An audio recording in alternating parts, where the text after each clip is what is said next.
Kindly remain seated till the time our excellencies have not departed from the hall. We would like to announce we are now straight away going ahead with the technical sessions. The breakaway sessions, there are 4 breakaway sessions. The track 1 on seizing opportunities with the Indian space sector will be conducted in this very same hall. Leveraging civil-military fusion, track 2 in Regency Ballroom 1. Track 3 in Regency Ballroom 2 on SATCOM on the move across land, sea and air, and Track 4 in Regency Ballroom 3 on innovative approach to space sector insurance.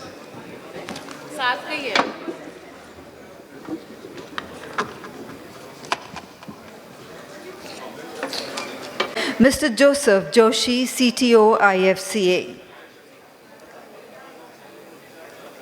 Inviting on the stage our chair for this session, Mr. Joseph Joshy.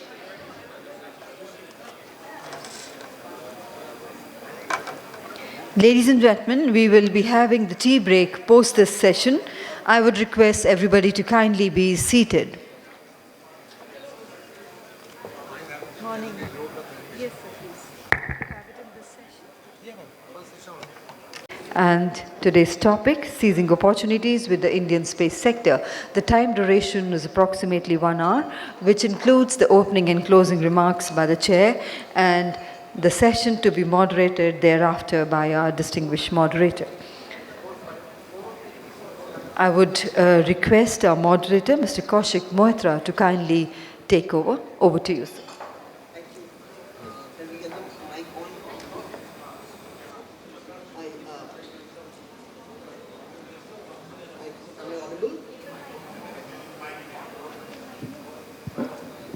This is a session, I think we're still grabbing our coffees so people can come in with their coffees. We're waiting for our chair, Mr. Joseph Joshi, to come on stage, please. Do we have Mr. Joseph Joshi? I don't think we have him here, but we'll still go on with the session for now. I think Raghav Mr. Handa has not been able to join us because he's been pulled into an engagement. We still have a stellar panel here. Starting from my right, we have Mr. Ghosal, who's with L3 Harris. We have Air Commodore Savinder Singh, who's been a distinguished person from the Defense Forces and now leading a think tank. We have Terry, who's from Leolabs in the US and currently from Australia. And we have Vineet, who's from Myfundbazaar and is a key part of the ecosystem of business in the space sector. So that's the broad makeup of this particular panel. And I'm Kaushik. I'm a lawyer and work with a law firm called Bharucha and Partners in New Delhi and look after telecom, media and technology. So the idea of this session essentially was to deliberate on how people can seize the opportunity and, as Terry said some time back, how startup can be scaled up, right? So, and at that point we've heard in the last 2 days how policies have come in, what is the industry wish list, and in this session we'll try to kind of summarize what has been the industry setting about the space sector and how the industry can further move forward and seize opportunity and actually make this model scale up to a point where this becomes a key driver of the economy in India and outside India. So I'd like to begin with Air Commodore Singh. Sir, I think we all know here that the defense sector was one of the first movers vis-a-vis space technology and utilization of space technology in their own activities. So if you could just take us through briefly about your experience and how India and the Indian Defense Forces have utilized space technology and how that has turned the new age warfare into a very strategic new level. And after that we'll move on to the more civilian utilizations of space and what the businesses therein are looking for.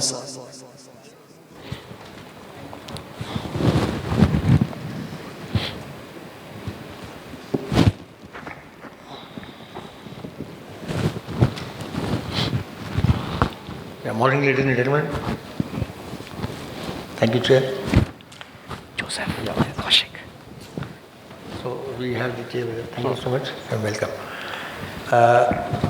Normally when people come in the late afternoon, last session, they generally say my task is difficult because I am the last speaker, so to keep people awake, those kind of things you hear.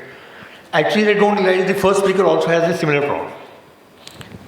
The first speaker has the difficulty of kick-starting the show.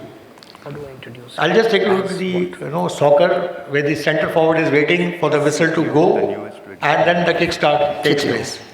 And if that turns into a good goal, then everybody is happy, otherwise that centre forward never plays again. Same thing happens in a relay race. All four runners have equal capacity, but the focus is only on the first runner. Because everybody watches very carefully how he hands over the baton. Thereafter everything just flows. Nobody looks at the second, third till last. So again, the first speaker is the blameworthy or the winner. If the team loses, they say first runner didn't run well. I'll try to run this session well so that I hand over the baton correctly. Secondly, I am very fortunate that in the panel, the panelists who are there with me who are going to speak, all of them are some way or the other connected to the defense forces.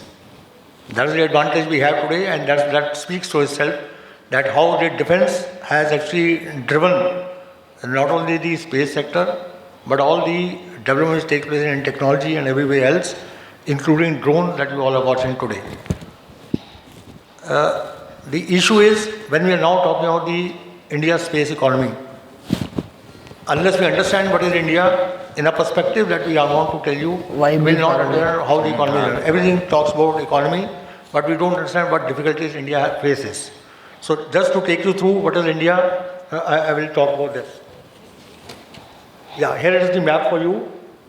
Now the north, we have the greater Himalayas, eastern we have the green thick forest, west we have the desert, and south we have the large, huge Indian Ocean. And look at the expanse, everywhere almost equal, close to 3,000 kilometers either way. Summarize it, and the chair needs to speak there. West to north, north to east, and east to south and south to west. Go around 3,000 kilometers on an average. And that's what we are surrounded by, which no other country in the world has this typical topography that we face. So this entire thing makes a huge challenging base for the Indian armed forces to defend all around. From the desert to the Himalayan mountains, to the thick jungles, to the South Ocean. We are stretched, unlike any other country which has got these doesn't have similar thing. Coming to next, if topography or geography was not enough, we have the two friendly, good neighbors both sides. And both of them are hostile, as I say, friendly, and both are nuclear armed. No other country in the world has got. Please understand, this is why I am trying to highlight this for you. Look at this, how we are stranded all across. Green, you can see the Pakistan, right, you can see China with red, and we are locked in between. And this is the hostile live border which is happening. So every day is something happening, we all are aware of it. Once again, it doesn't happen in so many countries, and they don't have this. So the biggest challenge is for Indian Armed Forces, once again, to keep this under surveillance 24/7. Not only this, I'll just take you back to Kargil when it happened. Now we are fighting in the Himalayan ranges. The biggest challenge was how to evict them by fighting within our own territory, not crossing the LSU or LOC. Now this challenge was unsurmountable at that time because we didn't have those precision guidance weapons on most of the acres. So the Mirage came to help, and Tololing and as the Tiger Hill were attacked by the precision bomb by the Mirage. That way the ISR helps, space came into help, and that's how we got the whole thing winning. So space has been integral part of the armed forces winning spree for a very long time. So once we talk about space economy, it will start with defense, how the defense has pushed it and what is the requirement of our country. Once we understand that, all the entrepreneurs and the startups must keep this in mind. While we all are very happy in investing in media, entertainment, which is a absolutely milking cow, straight away you get the return. defense you won't get the return, but this is what is required. If the defense is not good, you will not get. So this is why I just wanted to highlight this. Look at the other two parts. We are also having the terrorism and now the rise of Taliban. Our job becomes even more difficult. Next challenge. If all these challenges which exist are not enough, now we have one more challenge.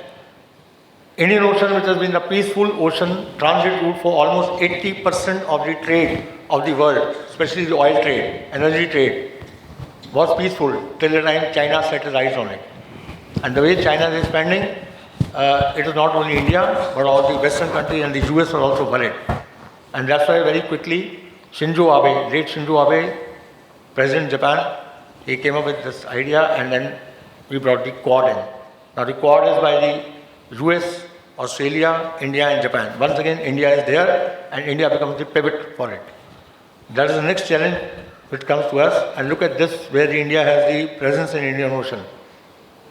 Extending from the Horn of Africa right up to the Australia, we are everywhere.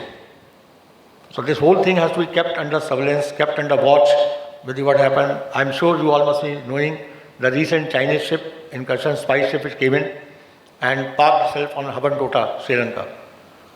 This is not the only challenge, this is a visible challenge. There are a lot of other challenges which we don't see in day to day. China has got a huge cyber threat. China is itself very, very advanced now in space technology.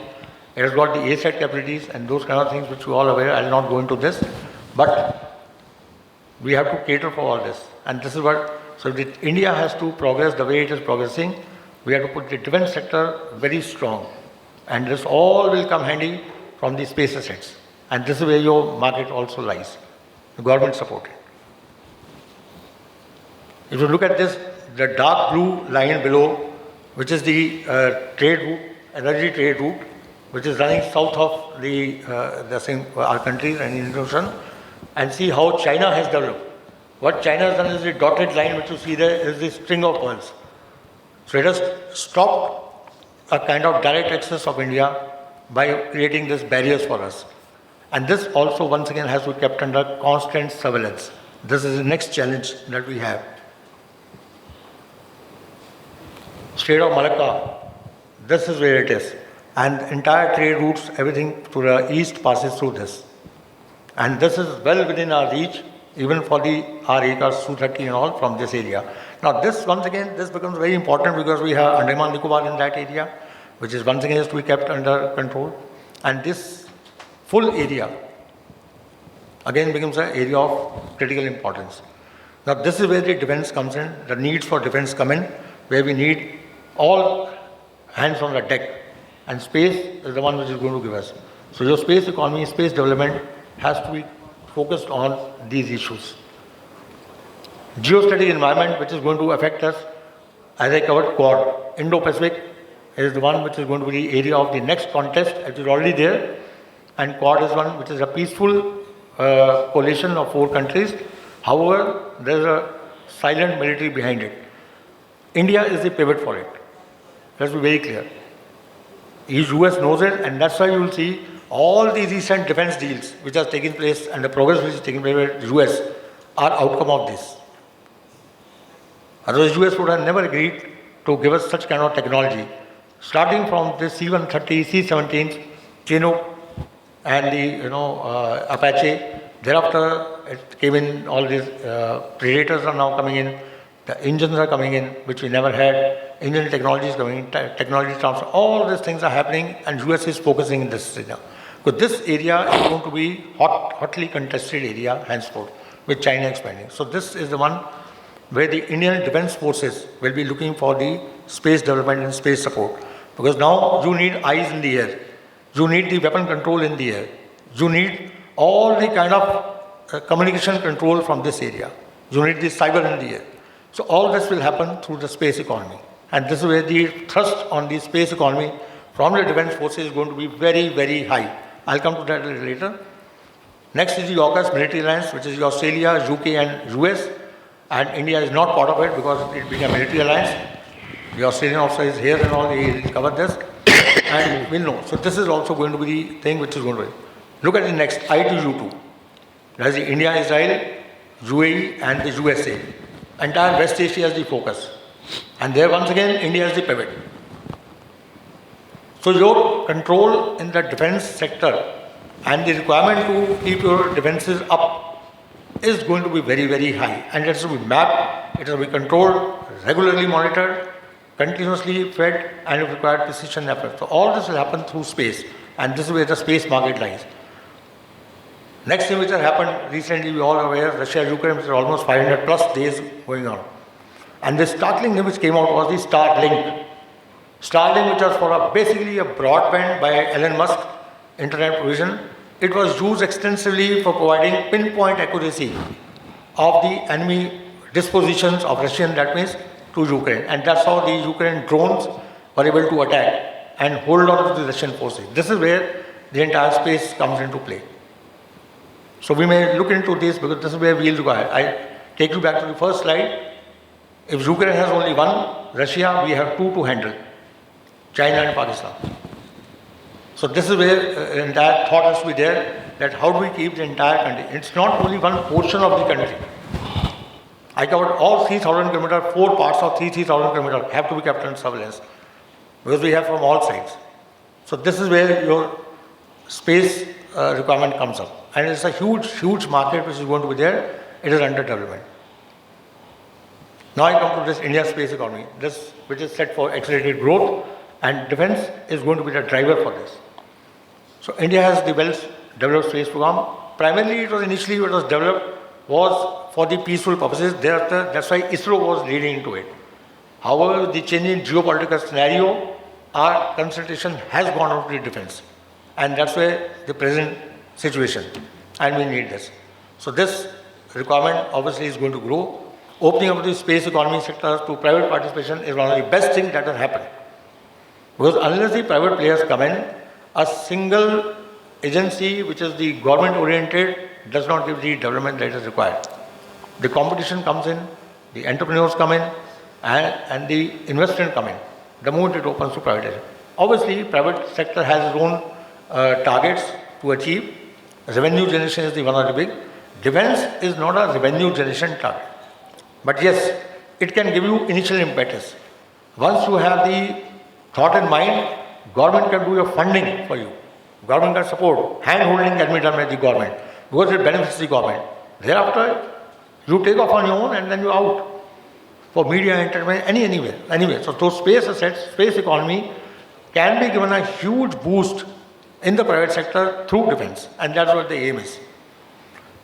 Next is the Prime Minister's focus on digital India. I think all of us are aware the way the thousands of apps are being used, Paytm to Google Pay, whatever, is very active.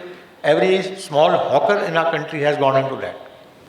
And today every youngster in our country has the mobile set, the smart mobile on their hand.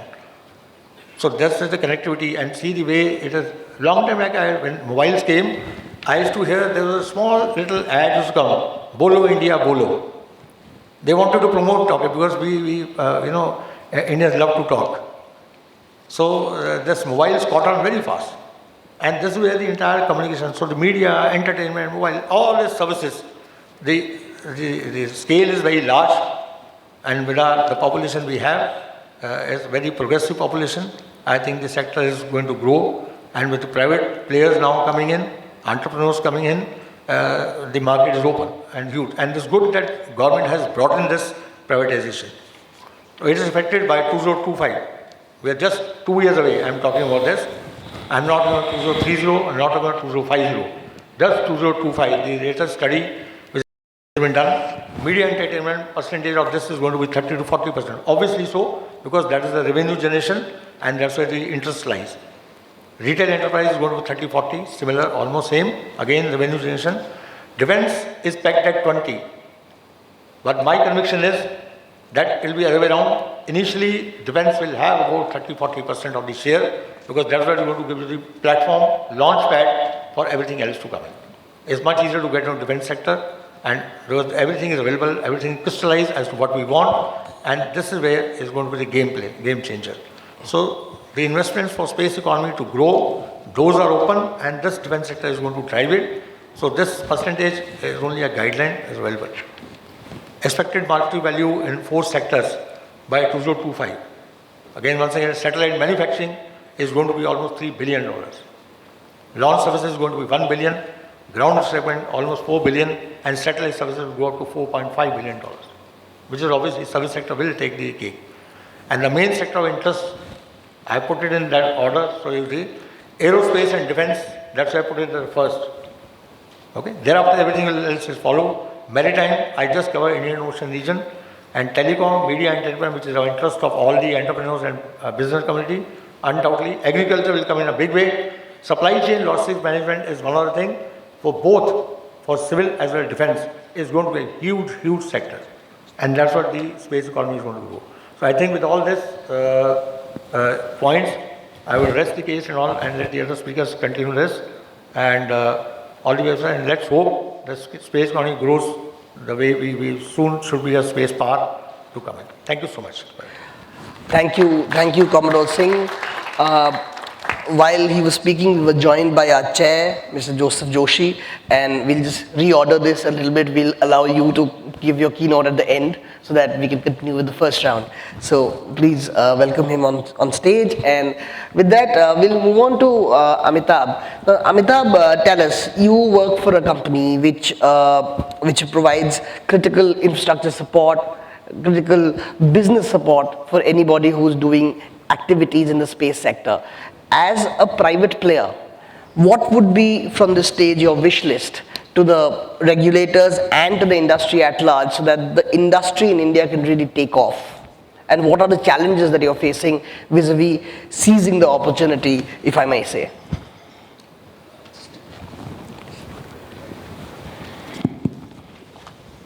Thank you, Kaushik. And I hope I'm audible. Good question. So to first, let me talk about my company a little bit. We are perceived to be a trusted disruptor in space, but our footprint in the commercial space is hardly anything. So I kind of dovetail into what Commodore Singh just talked about, the defense, aerospace, and the other sectors. We are mainly players into the deep space exploration. We are players into, we have very exquisite sensors. We are into hyperspectral solutions. We do imagery systems. We do all kind of geospatial solutions. And that's a big commercial part of us, not on the, and I'll explain that why I'm saying this. And exquisite communication solutions, very top-end PNT solutions. So these are the kind of, and of course, we do a lot of work for space superiority. So you understand when I talk about space domain awareness, space superiority. So those are the kind of things that we do, and we do them very successfully. If you look at us, you will see that we have got, the last count, if I go through my website, I will see about 700 space technologies that we have. And so I would say that we are rightly poised to make small satellites, very high-value small satellites, which are very mission-driven. That gives our customers an extremely cost-effective solutions for the purposes that they need for. And if you look at the last few programs we have done, for example, Himawari in Japan, where we are providing the imagery and the sounding systems for the weather forecasting. A large program for us, very large program. In fact, for us, we are doing the PNT solution for PNS3s, which is again pretty large program for us. We are providing the PNT part of it out there. We are doing space-based hypersonics protection and hypersonics detections, which is very unique solutions that we have provided. And I think we are providing today the intraorbital communications for the intraorbital satellites. So you see that kind of tells you the kind of variety that we have. Now let's come down to how we'll perceive India. I mean, I don't know how many of you are aware, but we are the providers, or we partnered with ISRO to develop the Aryabhatta satellite. So I think I can safely say we are one of the first movers into India. But did we scale it up? No, we did not scale it up because of various factors. Most of it was political. I won't say it was a commercial factor at that point of time. But the political factors had a breakdown of relations, and the US companies stopped coming into India till I think almost in the 90s, when again they started working in India, and then again went back after the second nuclear this thing. And now at least we're in a better position because I think the treaties are well in place, so that we don't have the similar kind of situations coming up again. And we have seen it happening, the Russian situation, and we could have been slapped with another round of sanctions, which hasn't happened. So I think both sides have come to terms that there will be some kind of openness in the relationships, some kind of independence in the relationships that India will have. But having said that, if we look at the space economy today, I mean, you look at the $400 to $500 billion that the worldwide space economy is. What is the India share of it? Is just about $10 billion. And I'm talking in the valuation space. I'm not talking about in the budget space. I mean, the budget is just about $1.5 billion on the Indian space side. And if I break it down, 60% of that is in SATCOM, satellite services space, and about 15% in PNT, 10% in EO, and 10% in exploration side. So actually, the pie that we play on is pretty limited. It is about 40% of the total market that where we play on. And if I look at, even break it down further into a services versus product side, it's kind of 80-20. So basically what is 80% is services and 20% is product. So we actually don't play on that 80% side of the space, which is space services. Yeah, okay, fine. We do a little bit of geospatial, but not significantly much. So a company like us, what would we be looking at? We would be looking at partnering with Indian companies to actually achieve the ambitions that India has in space. What is that? What is India wants to have a free space policy. I mean, India does not want any particular bloc or any particular nation to prioritize space for their own requirements. And for that, we have got the right kind of stuff that we can help India with. So we would like India to actually come up with this kind of projects, and that will certainly interest us to get into India with very specific solutions which we are capable of and which we are giving to our worldwide customers. So I would say that the Indian industry today is actually, even with the opening of the space sector, so-called opening of the space sector by the Indian government, which is the right move in the right direction, but it's not enough yet. I would like that the Indian space sector, which currently is totally dependent upon public procurement and on supplying parts or payloads to the markets and some amount of services to the market, to actually come up with programs where the investment is there to look beyond just the satellite services sector to probably a more strategic to a more strategic goal. For example, just yesterday when I was sitting on one of the sessions, and something that came up to me is that why is the dark side of the moon is getting explored? I mean, China is exploring it, and it seems it is because of helium, which is going to be the next source of energy for the world. So are we doing that? Are we even thinking about doing that? No.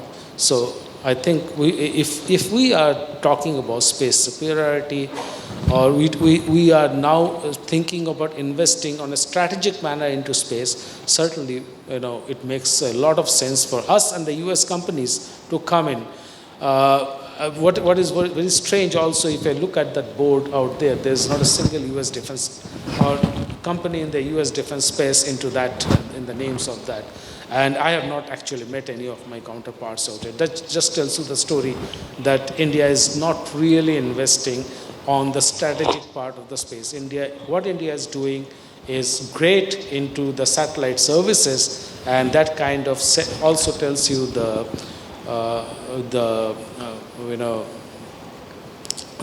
motive that is written out there, the India Space Congress. It is basically talking about the satellite communication. Rightly so, because that's kind of 70% of the market. Thank you. Thank you, Amitabh, and thank you for giving your views. Moving on to Terry. So Terry, as we know, leads Leolabs.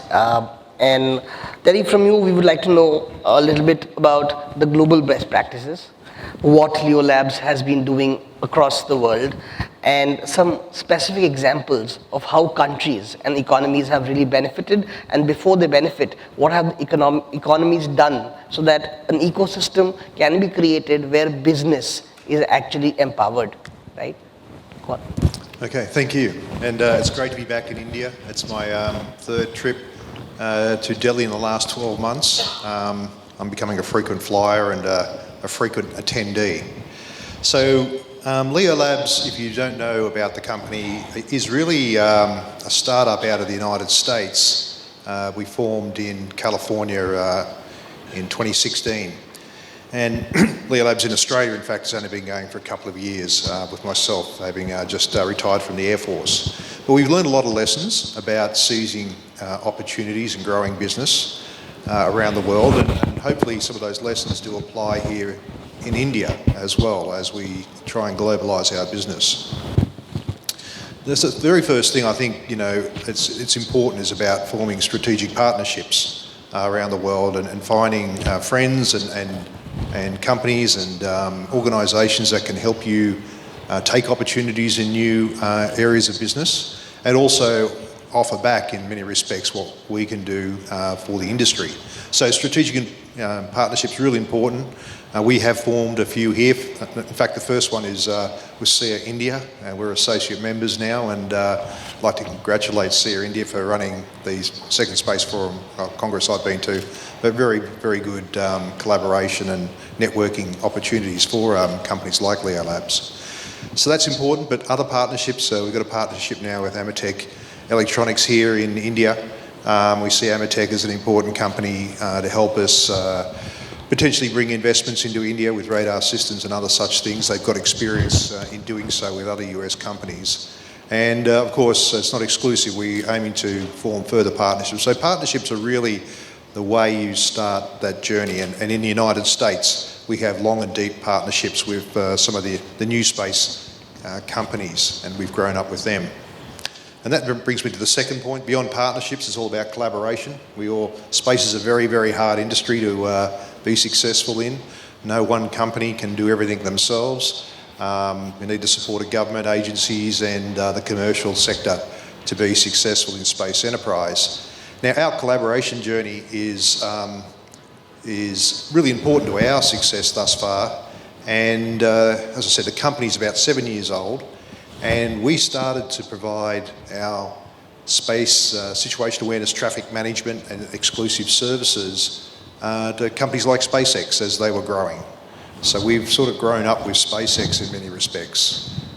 We supported the first Starlink missions in the launch and early tracking of the Starlink satellites there. And we then went into supporting their transporter missions, the first 4 to 5 transport missions. We provide exclusive services there, and now we provide a collision avoidance service for the Starlink system. In each step of the journey, we've had to learn what they want. We've had to accommodate their requirements. We've had to tailor our services and really grow with those other companies. And it's so important to have a strategic, collaborative partner in the commercial sector, because they're the ones that keep asking you to do more, and a lot easier to work with than governments. So today, in fact, we're very happy to say that we support the owners and operators of over 60% of the satellites in low Earth orbit.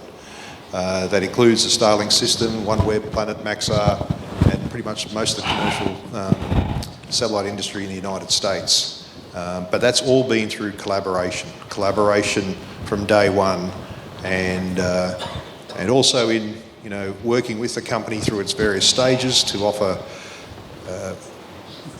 at cost discounted services while they're young and they don't have revenue until we get to the point where they mature, and we're maturing as well. And our overall philosophy is we're not successful unless the industry is successful. If the company that we're supporting fail, then that's a failure of our support in some respects as well. So that's a really important philosophy in the space sector, and collaboration is the key. But lastly, when I come to India, I'm certainly here looking at the potential of investing in India in terms of the company's investments. We're very heartened, I suppose, by India's new space policy, which really sets out the fielders, if you like. We'd use a cricket analogy just to bring it back to something we all know and love. So we know how the game should be played. But I think the next thing we're looking at is investigating the investment rules here and some of the other, which could be barriers to entry in some respects. And I'll use the experience I've had in Australia. Things have happened very quickly for us in Australia. In Australia, there's 100% foreign ownership applies to companies. There is a check and balance, every time that a company sets up anything in Australia to make sure it's in the national interest. But that was a very quick process, and I said I'm 2 years old in Australia. We took 18 months to find a radar site, to go through all the approvals, get spectrum approval, build and own and operate a radar. A strategic asset for Australia now, and one of the best radars on the Earth, really, for surveillance of space in low Earth orbit. So things can happen very quickly if you get the policy settings correct. At this stage, we're investigating what that looks like in India. I'd love to move forward and find the right circumstance here. We can make investments and build a commercial radar system here in India that would add a lot of capacity to our network.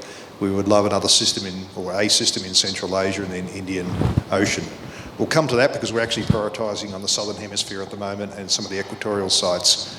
But, we have to look at that lens and look at those opportunities. So, yeah, they're my main points. It's all about partnerships, collaboration, and then getting the investment settings right, and then, the magic can happen. Thank you. Thank you, Terry. Thank you. And so moving on from defense to what Amitabh said about L3 being there in India since Aryabhatta came in, to Terry, who spoke about the global best practices and his wish list on how collaborations, partnerships can actually move the sector forward. Let's move on to Vineet.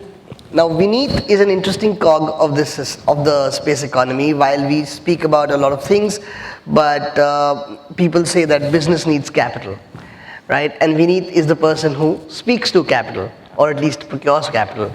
So Vineet, what's your view? Now, while everybody's talking about procurement, people are talking about how policies should change, how does somebody set up a space-related business in this country, A, and where does he or she or they procure the financing from? What is the ecosystem looking like? Do you think it's growing, and what would be your suggestions? Sure, please.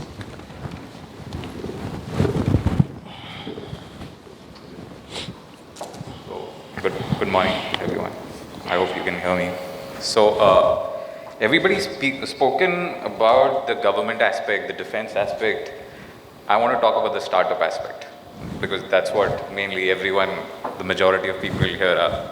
And what startup needs more than, visions, 10-year plans, 5-year plans, is the existence for the next 1 year or 2 years, right? They need to survive. For the 2 years, they need to be sustainable.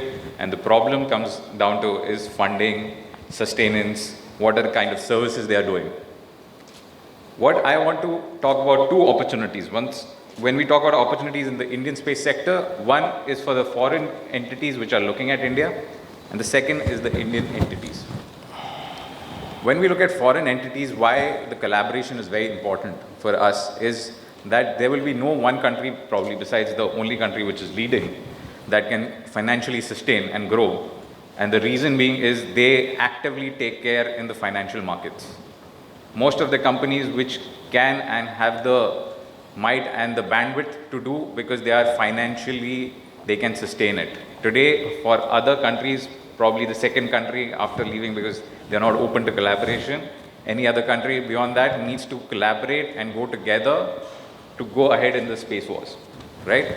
For that, you need to collaborate, and please stop reinventing the wheel. We should not rebrand something that's made already somewhere, get here and say, oh, this is a Make in India kind of thing, right? Let's go beyond that. Let's go beyond stage where we can go ahead. And when we can solve the problem of the human population, that's where the financial markets will be really keen. Will be really interested in.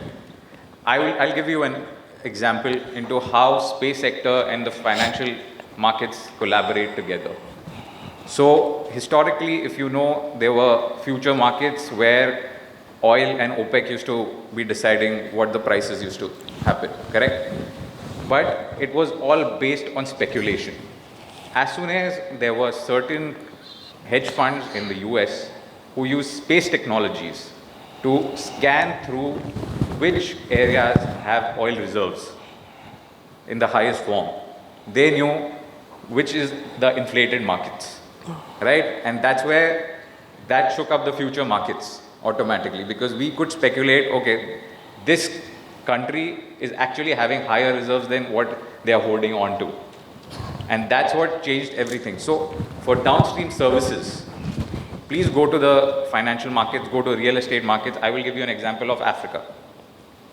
In Africa, right now, if they cannot do urban planning, they are looking at certain space companies which can do it at 1/10 the cost of urban planning in developed nations like India. Because India has a similar problems of services, they have the similar problem of resources, the human index. So instead of somebody going there, putting up a real estate market, testing it and then giving them a massive bill, they're ready to outsource it. You can sit back here, probably sit back in Hyderabad, Bangalore, and plan out the complete ecosystem and give it to them, and that's why they will work, right? So the space needs to now converge with horizontally and not vertically only with government. And only then, when there is an input in every single sector, is when finance will take a cognizance of it. And I already told you how in the financial markets it's going to be very important. I'll give you another example. When in urban planning, I know there are X amount of vehicles that are congesting, let's say, New Delhi. I know that it's reached its saturation level. Automatically, I know there is going to be a demand that's going to come up for, let's say, cement, because you're going to expand into highways, roads, and things like that. These inputs are only coming through space technologies, because nobody else will be telling me a real-time data. So essentially, this is what we should be looking at. All right, thank you. Thank you, Vineet. Okay, thank you for that. And moving on, I think something that should have happened at the beginning, which is the keynote. Mr. Joseph. Mr. Joseph is the CTO at the IFSCA, right? I always get that C and S wrong. And it's a key driver of growth in that sense from the financial services sector. And he'll tell you more about it, but I think all of us here are very, very hopeful about the gift city and whatever is happening there. And I'm sure he's going to have the maximum number of questions once he's done. So, sir, stage is yours, there, here, wherever.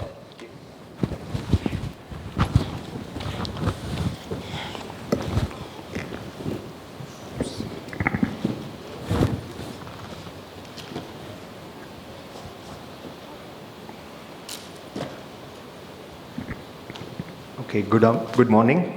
I think it's still the morning. And thanks for that setting, and due apologies for the delay. Got caught in a small, two cars getting hit.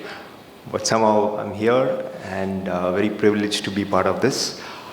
And I think my talk is going to be a perfect segue to what Mr. Vineet just spoke about, finance, capital. So when you're talking about finance, capital, can a financial sector regulator be far behind? So I'm right behind him, taking over the stage. So IFSCA, I'm not sure how many of you know about it. Those who have heard about it, can you please raise your hands? Okay, a few people. But I'm sure you would have heard about Gift City. How many of you heard about Gift City? Great. So that makes my life easy. I'll just set the context quickly. Gift City is where India's first IFSC is located. IFSC is International Financial Services Center, and IFSCA is the financial sector regulator for IFSC. So it's like this. We are the newest financial sector regulator in the country after Reserve Bank of India, SEBI, IRDA and PFRDA. So we are the fifth, vested with the powers of RBI, SEBI, IRDA and PFRDA. So it's a 4-in-1 regulator for the IFSC zone, right? So basically there is no jurisdiction for RBI, SEBI, IRDA, PFRDA in the IFSC zone. We take the calls, we have to give the licenses, approvals, authorizations, whatever it is. Now this IFSC is a foreign jurisdiction, which means you do business in dollars or freely convertible foreign currency, not in rupees. So INR does not work there for business, and that's the speciality of this IFSC. So the last time I was talking about the benefits of being an IFSC. For those who have not heard about it, this is the only zone probably today in the country which gives zero corporate tax kind of a feeling for the 10 years, 10 or 15 years you can choose one. So probably the only place in the country where you have a tax-free zone, a very competitive tax regime, zero GST, zero, a lot of zeros over there. But then the best part is, this is like a foreign jurisdiction. So which means this is a country within the country, right? So this is like if you're moving capital from US to Singapore, does FDI or FEMA come into play? No, because there are different jurisdictions. But when you move capital into India, FDI, FEMA, a lot of norms, rules come into play. But when you move capital into IFSC, let's say from US or Singapore, it's the same. No FDI, no FEMA. So there are no FDI limits, there are no FEMA guidelines there because this is a foreign jurisdiction. So it's like we have created an offshore within the onshore. So that's the sum and substance of IFSC for you. Now, as a regulator, why am I interested in space, the space economy? I'm not sure if you've been following the news. The last time the Prime Minister visited us on a public function at Gift City, we had signed an MOU with the Department of Space. Mr. Somnath had come down, the ISRO chief, and we got an MOU going. So a financial sector regulator signing an MOU with Department of Space, probably this is happening for the first time in the globe. The reason is there is a lot of impact, as one of the panelists said. Capital is an important thing for space, so definitely finance is an angle. But it is not just that. There are a lot of application impact too, which we are seeing as a regulator. So what we did was, last time when I spoke, I was talking about creating a regulatory framework for space techs. So the update on that is, we have a regulatory framework for space techs to come into IFSC today. Totally, it covers different areas, quantum tech, space tech, and a host of other fintech areas. We have received more than 77 applications, and just a couple of weeks ago, I think 2 or 3 weeks ago, we gave our authorization of the regulatory nod for the first space tech in IFSC. This is a US-based space tech who's setting up shop. Of course, not only just the competitive tax regime, the committee which comes together to authorize this has members from ISRO because of the MOU we have. So we had people from ISRO, from IFSCA, the regulator, the SME, the technical expert from space, all coming together before we give out that regulatory nod for them to set up an IFSC. Now this US company, for them to bring capital to IFSC is going to be easy because they're going to open US dollar accounts in the IFSC. There is no Indian rupee, and you know, the way they are planning to capture the APAC market, they have their own plans. And what are these people doing? They operate in the SSA, the Space Situational Awareness domain.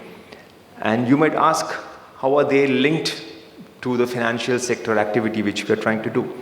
So what they're doing is, they're taking in the forensics and other parameters from space on the health of satellites, and they are passing it on to the insurance companies in the IFSC, so that the insurance companies can do a good job in underwriting the satellite insurance. So when I said IFSC, it's a financial center, right? Like New York, London, Singapore, Dubai. So you have banks, Indian banks, foreign banks, you have capital markets, exchanges, brokers, you have insurance companies, reinsurance, funds. The whole ecosystem comes together. Today we have more than 480 plus entities there in the IFSC, inside the GIFT city. So this is how we are seeing the linkages between space and finance. Because once you talk about insurance, right, a financial sector regulator like us are interested.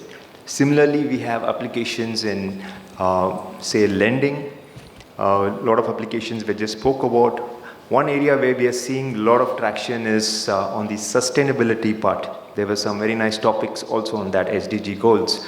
So greenwashing, so a lot of finance goes to the sustainable projects, but I think space tech is really required for a financial sector regulator and for the finance sector to see how well it is being used, especially to track these greenwashing problems. So we are inviting and encouraging the space techs to come into the IFSC, enjoy the tax-free or the very tax-competitive zone, and make it a hub. So it's like a landing pad for foreign space techs to come into India, and it's also a launch pad for Indian space techs who want to kind of go to the global markets, because you're in a zone where the rupee convertibility is no longer a challenge. You're dealing with US dollars. Now, I know that's been just too much of information in a short while, because we have been talking about very strategic things, a lot of things related to space. But being a financial sector regulator, what we did was not only just creating a regulatory framework, which was the need of the hour, along with the space policy which we have. We said, just to incentivize some of our space techs, let's create an incentive scheme. That was something which I discussed some time back. It was about giving grants to space techs who are coming to the IFSC. And I'm happy to say that so far we have sanctioned a little over 1 crore as grants to some of the entities which have applied to us. So basically that is also in motion now. Like, the process, procedures, guidelines, everything is in motion. So a regulatory framework is there for space techs. There are provisions for grants, all in the IFSC zone, which is like a foreign jurisdiction for you. Now, the other areas, I saw there were some interesting topics on SPACs, startups coming together, talking their stories, fintech, insurance, inclusion, last 2 days, all very relevant for us. And when he says SPACs and, the capital part of it, which was spoken, we have an exchange there, an international exchange. I'm sure you would have heard recently the SGX Nifty, which was in Singapore, moved back to India, and it is now called GIFT Nifty, because we have an international exchange in the GIFT IFSC. It runs for 22 hours. You trade in dollars. So we have an exchange, and we are the regulators for that. We have also come up with guidelines for SPACs. So if you are part of a SPAC and you want to list, we already have some guideline there, and we can help you out on that in the IFSC. Similarly, AIFs, alternate investment funds.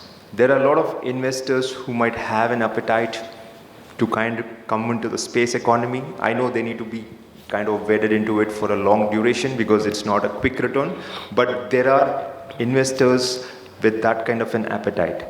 So if you think AIFs is one way, where my dream is to see, can we have some AIFs which are just focused on space techs, right? And GIFT IFSC is the best place to have an AIF today, because of a lot of relaxations which we have given compared to the domestic India. So that's another angle. Now, these are all known stuff. I mean, it's pretty normal. We have been doing this. So some of you might hear it for the first time. Some of you might have already known. But what are we seeing going forward? How do we want to take this to the next level is what we are thinking. And what we really want to do is aircraft leasing. I'm not sure if you've heard about it. That's a new line of business which we have created in the IFSC. Earlier, all our airlines used to go to, say, Dublin or Shanghai or Singapore to get the lessors to lease the aircraft. So it's for the third largest aviation market. Here, our airlines are going outside to lessors who are outside there and buying the aircrafts from the OEMs like Boeing or Airbus, giving it to these lessors and then leasing it back to fly here in India. Look at the loss of forex commissions and all this stuff. So what we did in the IFSC, as per the vision of the Honorable Prime Minister, we created a regulatory framework for aircraft leasing companies, first time in the country. So now the leasing companies are coming to IFSC. It's a foreign jurisdiction. You can do transactions in dollars. So all our airlines need to do is come over to Gift City, then flying out. We pushed the envelope there and we said, ship leasing is a big industry and we don't have a regulatory framework in the country. And we have already come up with a ship leasing framework. Now, why I'm saying these two? I dream of a day when we are going to have satellite leasing framework. I dream of a day when we can have spacecraft leasing framework, because travel to space tourism is not an esoteric topic or science fiction anymore. We are very close. So you have a regulator here who's willing to experiment. So Gift City is becoming like India's sandbox to try out different things, be it in space, quantum, or other financial products. So that's how I see the progression. I see that leasing is an activity which is a financial activity. As a financial sector regulator, I'm there. And I want to see space and the space economy take benefit of that. So that's something which we are looking at. The other area which I'm looking at is tokenization. Now, we have all heard about tokenization and all this stuff, but then what it really brings in is, it brings in a lot of liquidity. It gets the retail investor to pump in the money, where you need not always go behind the big guys. And you have seen the strength of the Indian markets because of domestic, involvement. So we have just started that game on tokenization using blockchain and other technologies. So first we started with bond tokenization. The bond market, typically the bond market values like $100K. But then when you tokenize it, somebody can buy it for $100 or $1,000, which means it's more affordable. I've tokenized it. And then I'm talking about real-time settlements. So what it means is today if you buy a stock, it takes some time. It was T+5. Many years ago, it became T+3, T+2. People are thinking about T+1. When you buy shares and when it comes to your demat and all this stuff, we are talking about real time because it's on the blockchain. So bond tokenization, it's in our sandbox already. We are talking about payment tokenization. Can I do delivery versus payment, payment versus payment tokenization? And I'm thinking, why not apply the same tokenization concepts into space assets, space economy related items which can be tokenized, so that we can come up with frameworks for that and we can actually make sure there's a lot of liquidity flowing into it as well, because capital, as the panelist said, is going to be very important for space. So these are some very high level thoughts I want to leave with, things which we are thinking, but then I think the time is for the Indian space techs to seize the opportunity. Excellent space policy, a lot of thrust. Chandrayaan is coming up, so a lot of things are happening, and I sincerely hope the space techs in the country and also the space techs from abroad take or make good use of the IFSC opportunity and the things which were created there through a regulatory framework. So that's pretty much what I did. So for the want of time, let me wrap it up, and thank you so much for the opportunity. Thank you, Joseph. Unfortunately, we run completely out of time, and I'm getting glares from my organizers. So I will have to, with the organizers' permission, can we take a couple of questions? Are we completely out of time? Sure. So there we are. So we have run out of time. All of us are here. And if there are any questions to follow up, we'll be hanging around, etc., and we can ask. I hope we've been able to set the stage for the next discussion, which my dear friend is already there taking notes about. I will not name him, but I hope we've been able to make people think, and the next discussion on policy, all the wish lists here can be put to good use there. Thank you everyone, thank you panelists, and thank you for listening in. Bye. Sir. Thank you very much indeed.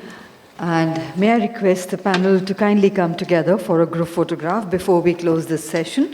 And ladies and gentlemen, with that we have a short tea break of 15 minutes only, as we have already run out of time, and we would like to get back in time for the next session, which will commence sharp at 12 o'clock. So I request everybody to kindly join us for tea and be back in 15 minutes for the next session. Thank you. The next session is on revisiting space laws for new space. And extremely sorry for not giving time for any interaction, but all our eminent panelists will be here with us.